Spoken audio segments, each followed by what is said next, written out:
नमस्कार दोस्तों, आप सभी का आपके अपने YouTube channel NJ pharma knowledge में हार्दिक स्वागत है। दोस्तों, आज की वीडियो में हम बात करने वाले हैं कि आप after diploma in pharmacy complete करने के बाद अगर आप आगे स्टडी कर रहे हैं, बी फार्मेसी कर रहे हैं, तो आप अपनी बी फार्मेसी की जो क्वालिफिकेशंस है, बी फार्मेसी जो कोर्स है आपका जो कंप्लीट होने के बाद उसकी जो क्वालिफिकेशन है, उसको आप अपने जो रजिस्ट्रेशन जो सर्टिफिकेट है, जो डिप्लोमा इन फार्मेसी कंप्लीट होने के बाद आपको जो रजिस्ट्रेशन जो सर्टिफिकेट मिला है, उसमें उस क्वालिफिकेशंस को आप कैसे ऐड करा सकते हैं काउंसिल के अंदर जाकर, क्या उसकी प्रोसेस है, कौन कौन सी जो डॉक्यूमेंट रिक्वायरमेंट की ज़रूरत होती है, उन सभी प्रोसेस के बारे में हम जानेंगे। तो हम बात करें तो फर्स्ट है ऑनलाइन रजिस्ट्रेशंस। सबसे पहले क्या है कि जो हरियाणा स्टेट फार्मेसी काउंसिल की जो साइट है उस पर क्या है, आपको फर्स्ट से पहले क्या है ऑनलाइन क्या है रजिस्ट्रेशंस करना है। ऑनलाइन रजिस्ट्रेशन का मतलब क्या है, आपको सबसे पहले जो है HSPC जो www.hspc जो साइट है हरियाणा स्टेट फार्मेसी काउंसिल की, उसको ओपन करना है। ओपन करने के बाद सबसे पहले आपको ऑनलाइन रजिस्ट्रेशन करना है। ऑनलाइन रजिस्ट्रेशन में जो डॉक्यूमेंट जो रिक्वायरमेंट है जो अपलोड करनी है, उन सभी को आपको अपलोड करना है। जैसे कि आपका फ़ोटो हो गया, आपका नेम हो गया, डेट ऑफ बर्थ हो गया, फादर नेम हो गया, मदर नेम हो गया, नेशनलिटी हो गया, मोबाइल नंबर, ईमेल। उसके बाद आपकी जो डॉक्यूमेंट हैं जैसे कि 10th के मार्क्स, 12th के मार्क्स, डिप्लोमा कंप्लीट हो गया, उसके बाद डिप्लोमा की अगर आप बी फार्मेसी कंप्लीट किया है, बी फार्मेसी क्वालिफिकेशन ऐड कराना चाहते हैं, तो बी फार्मेसी की जो मार्कशीट है वैसे भी आपको अपलोड करनी होती है। अगर आप एम फार्मा की क्वालिफिकेशन ऐड कराना हो चाहते हैं तो एम फार्मा की जो मार्कशीट है वैसे भी क्या है आपको जो ऑनलाइन रजिस्ट्रेशन के समय क्या है ये सभी क्या है आपको अपलोड करनी होती है।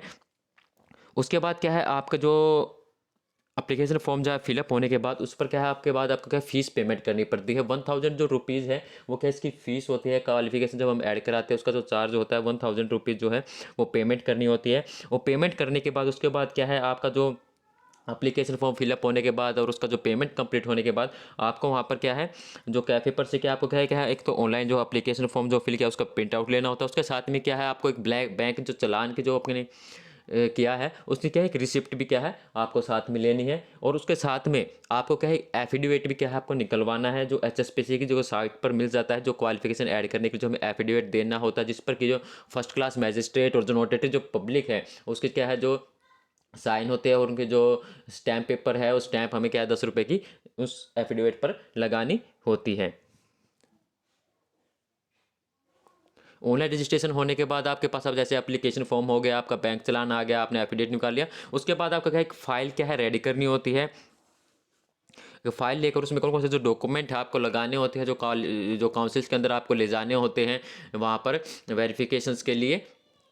तो फर्स्ट ऑफ क्या है आपका क्या है एप्लीकेशन फॉर्म होना चाहिए। Print out of duly field application form generated online जो एप्लीकेशन फॉर्म जो आपने फिलअप किया है उसका जो प्रिंट आउट आपको लेना है। दूसरा क्या है जो आपने 1000 रुपीज़ जो डिपॉजिट किए हैं जो उसकी क्या है आपको बैंक चलान लेना उसकी स्लिप लेनी है। थर्ड क्या है जो ओरिजिनल एफिडेविट जो उसका जो एफिडेविट का जो आपने जो प्रिंट आउट निकाला है HSPC की जो साइट से प्रिंट आउट निकाला है उस पर आपको फिलअप करना। उसको पूरा फिलअप करके उस पर क्या है जो नोटेटरी पब्लिक है जो फर्स्ट क्लास जो मैजिस्ट्रेट है जो कोर्ट के अंदर उसके क्या है अटेस्टेड होना चाहिए। उस पर 10 रुपये की स्टैंप लगी होनी चाहिए। उसको उसके अंदर फाइल के अंदर लगाना है। फोर्थ क्या है उसके बाद क्या है आपका जो ओरिजिनल जो रजिस्ट्रेशन जो सर्टिफिकेट है जो हरियाणा स्टेट फार्मेसी काउंसिल के द्वारा इशू किया है वो आपको ले जाना है। नेक्स्ट है कि आपको जो जैसे कि आप डिग्री फार्मेसी ऑफ डिग्री की अगर क्वालिफिकेशन ऐड कराना चाहते हैं या फार्मा डी की क्वालिफिकेशन अगर ऐड करा रहे हैं तो उन जो मार्कशीट की क्या है आपको फोटोकॉपी है जो सर्टिफिकेट जो फोटोकॉपी है वो आपको कुछ फाइल के अंदर लगानी होती है और वो जो क्या है गैजेटेड ऑफिसर से क्या है अटेस्टेड होनी चाहिए। उसके बाद आपको जो अपने मैट्रिक की जो 10th की जो मार्कशीट है जो डेट ऑफ बर्थ लिखी होती है उसमें क्या है उसकी कॉपी लगानी है वो भी क्या अटेस्टेड होनी चाहिए। उसके बाद जो लास्ट जो फीस जो आपने पे रिसिप्ट की है उसकी जो फोटोकॉपी अटेस्टेड की हुई वहाँ पे लगानी होती है। और इसके साथ में क्या है आपको क्या एक प्रूफ देना होता है अपना एड्रेस प्रूफ जैसे कि आप राशन कार्ड की एक अटेस्टेड कॉपी क्या है आपको जिसमें कि आपका नेम एड्रेस जो है पूरा होना चाहिए। उसके साथ ही आपको है अदर वैलिड रेजिडेंस प्रूफ भी दे सकते हैं जैसे कि हम बात करें वोटर कार्ड हो गया, हरियाणा डोमिसाइल्स हो गया, वो उस फाइल्स के अंदर लगाने होते हैं। उसके साथ में ही आपको क्या है जिनकी जिनकी जो कॉपी लगाई है उन सभी के क्या ओरिजिनल डॉक्यूमेंट भी क्या है आपको साथ में लेकर जाने होते हैं। इन सबको ले जाकर आपको वहाँ पर क्या है वेरिफिकेशन क्वालिफिकेशन जहाँ स्टेट फार्मेसी काउंसिल जो पंचकुला है वहाँ पर क्या आपको ले जाकर वेरिफिकेशन कराने होते हैं।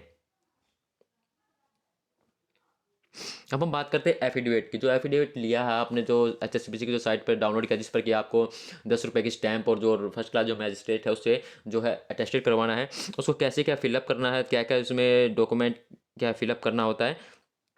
तो हम बात करते हैं, फर्स्ट हम बात करते हैं, जैसे कि हम बात करें फर्स्ट यहाँ पर क्या है, आपको अपना नाम लिखना है, उसके बाद सन या डॉटर, अपने फादर का नेम, उसके बाद रेजिडेंट कहाँ के हो, फिर उसके बाद आपको एज लिखना है, कितनी एज है, उसके बाद परमानेंट रेजिडेंस पूरा आपको अपना रेजिडेंस लिखना है, जहाँ पर आप परमानेंट अभी अभी रह रहे हो और कितने साल हो गए आपको वहाँ रहते, वो ईयर आपको लिखना है। उसके बाद लिखना दैट आई पास्ट मैट्रिकुलेशन, फिर उसका आपको जो मैट्रिकुलेशन की जो मैट्रिक की जो डिटेल है वो आपको फिलअप करने की, कौन से स्कूल से आपने मैट्रिक किया, क्या बोर्ड का नाम था, क्या रोल नंबर था आपका और किस ईयर में आपके पास आउट किया गया। वैसे ही आपको जो ट्वेल्थ का भी सेकंड लिखना है कि क्या कौन से आपने स्कूल से किया है, कौन सा बोर्ड का नाम है, किस ईयर में किया है और कौन सी जो स्ट्रीम थी आपके पास की थी, मेडिकल थी, नॉन मेडिकल थी, कौन सी जो स्ट्रीम थी वो यहाँ पर आपको फिलअप करनी है।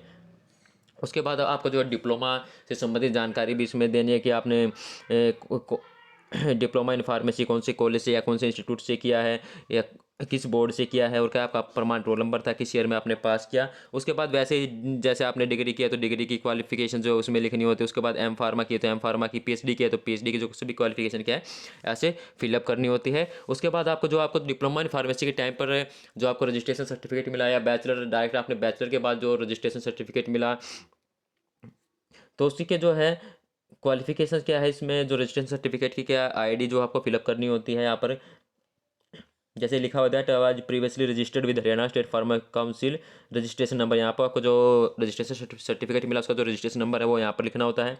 बेसिस ऑफ माई क्वालिफिकेशन, किस क्वालिफिकेशन पर आपको मिला वो डी फार्मेसी क्वालिफिकेशन, अब किस क्वालिफिकेशन को आप ऐड कराना चाहते हो तो यहाँ पर क्या B pharmacy qualification in my registration certificate will add. उसके बाद आपको यहाँ पर जो 1000 रुपीज़ जो फीस डिपॉजिट की है उसका क्या है, जो आपको बैंक चालान मिला है उसका जो नंबर है वो आपको यहाँ पर लिखना होता है, उसको अमाउंट लिखनी होती है, किस डेट को आपने जो डिपॉजिट किया फीस, उसका बैंक का नाम लिखना होता है और बैंक का एड्रेस, वो सब यहाँ पर आपको फिलअप करना होता है। उसके बाद यहाँ पर आपको साइन वगैरह करने और यहाँ पर आपको डेट लिखना होता है। तो ये जो पूरी प्रोसेस है आपकी क्वालिफिकेशन ऐड कराने के लिए, अगर आपने डिप्लोमा के बाद बी फार्मेसी की है तो आपको जो बी फार्मेसी की क्वालिफिकेशन उसमें ऐड कराने के लिए काउंसिल के अंदर जाना पड़ेगा। अगर आप डायरेक्ट बी फार्मेसी कर रहे हैं और बी फार्मेसी कंप्लीट होने के बाद आपका रजिस्ट्रेशन सर्टिफिकेट इशू हो गया, उसके बाद आप एम फार्मा कर रहे हैं तो जो आप एम फार्मा की क्वालिफिकेशन ऐड करा रहे हैं तो उसमें क्या है, जो बी फार्मेसी का रजिस्ट्रेशन सर्टिफिकेट है उसमें क्या है वो आपको ऐड कराना होता है। तो आज की वीडियो में यहीं तक था। आशा है आपको क्या है वीडियो समझ में आई होगी।